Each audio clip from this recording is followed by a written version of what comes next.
आजी पणजीच्या काळापासून पारंपरिक पद्धतीने बनत आलेली गुळाची दशमी या खायला खूप छान लागतात।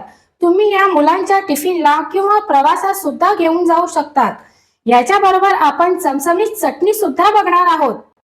नमस्कार, मी सपना निलेश रसोईच्या गोडीमध्ये तुमच्या सर्वांचं पुन्हा एकदा स्वागत करते।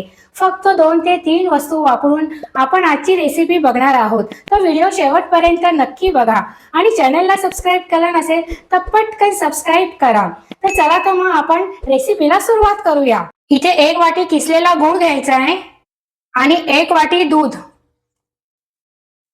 ह्याच्यामध्ये गूळ चांगला आपल्याला विरघळून घ्यायचा आहे। तुम्ही दुधाऐवजी पाण्याचाही इथे वापर करू शकता, पण दुधाची जी चव दशम्यांना येते ना ती पाण्यापेक्षा खूप छान असते, म्हणून मी इथे दुधाचा वापर केलेला आहे। इथे गूळ आपला चांगला विरघळला गेलेला आहे। इथे 2 वाट्या आपण गव्हाचं पीठ घेणार आहोत, चवीप्रमाणे मीठ, सफेद तीळ, इलायची जायफळची पावडर, साजूक तूप। हे चांगलं आपल्याला मिक्स करून घ्यायचं आहे। जे दूध आणि गुळाचं जे आपण मिश्रण बनवलं आहे ते आपल्याला गाळणीने गाळून घ्यायचं आहे। इथे आपण थोडं थोडं हे मिश्रण घालून हे पीठ आपण भिजवून घेणार आहोत। जसं कणिक भिजवतो त्या पद्धतीने आपल्याला हे भिजवून घ्यायचं आहे।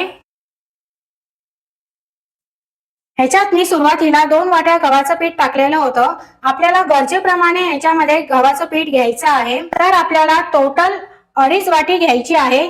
तर मी आता उरलेली अर्धी वाटी आता वापरते आहे। आपल्याला इथे गरजेनुसार पिठाचा किंवा दुधाचं प्रमाण वाढवायचं आहे। आता याच्यावर थोडं तूप घालून याला मळून घ्यायचं आहे। या गुळाच्या दशम्या तुम्ही मुलांच्या टिफिन मध्ये सुद्धा देऊ शकतात आणि प्रवासासाठीही घेऊन जाऊ शकतात। आपण या दुधामध्ये बनवत असलो तरी या 3 ते 4 दिवस चांगले टिकतात। आता ह्याच्यावरती थोडंसं तूप लावून घेऊ आणि याला 5 मिनिटांसाठी साईडला ठेवून देऊ। इथे मी शेंगदाणे खरपूस असे भाजून घेतलेले आहेत, लसूणच्या पाकळ्या, लाल तिखट, चवीप्रमाणे मीठ। हे आपल्याला मिक्सर मधून जाडसर वाटून घ्यायचं आहे। इथे आपली दशमी सोबत खाण्यासाठी चटणी तयार झालेली आहे। आता आपण दशमी करायला घेऊया। त्या अगोदर पीठ एकदा चांगलं मळून घेऊ।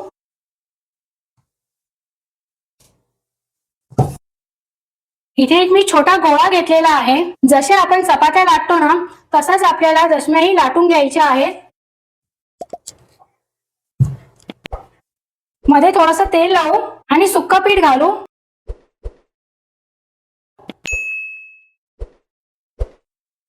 आणि थोडंसं वरतून आपण सुक्क पीठ लावून घेतलेलं आहे आणि याला आपण चपाती सारखीच लाटून घेणार आहोत।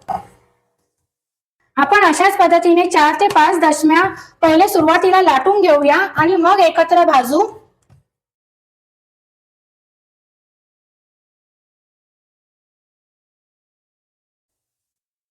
इथे लो टू मीडियम फ्लेम वरती मी तवा गरम करून घेतलेला आहे आणि त्याला चारी बाजूने तूप लावून घेतलेला आहे।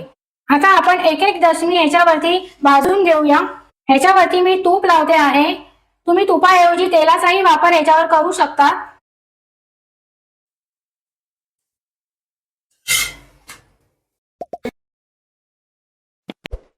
इथे आपली छान अशी दशमी भाजून झालेली आहे।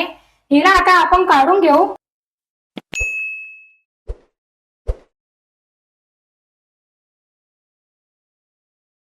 इथे आपली गुळाची दशमी म्हणून तयार झालेली आहे। ही शेंगदाण्याच्या चटणी सोबत खायला खूप छान लागते। तुम्ही चटणीवर तेल टाकूनही हिला खाऊ शकता। तर आजची रेसिपी तुम्हाला कशी वाटली हे मला कमेंट मध्ये कळवा। त्याचबरोबर अजूनपर्यंत तुम्ही चॅनलला सबस्क्राइब केलं नसेल तर पटकन सबस्क्राइब करा। तर चला तर रसोईच्या गोडी बरोबर बनवत राहा आणि गोडीने खात राहा। तर पुन्हा भेटूया पुढच्या रेसिपी मध्ये, तोपर्यंत बाय बाय।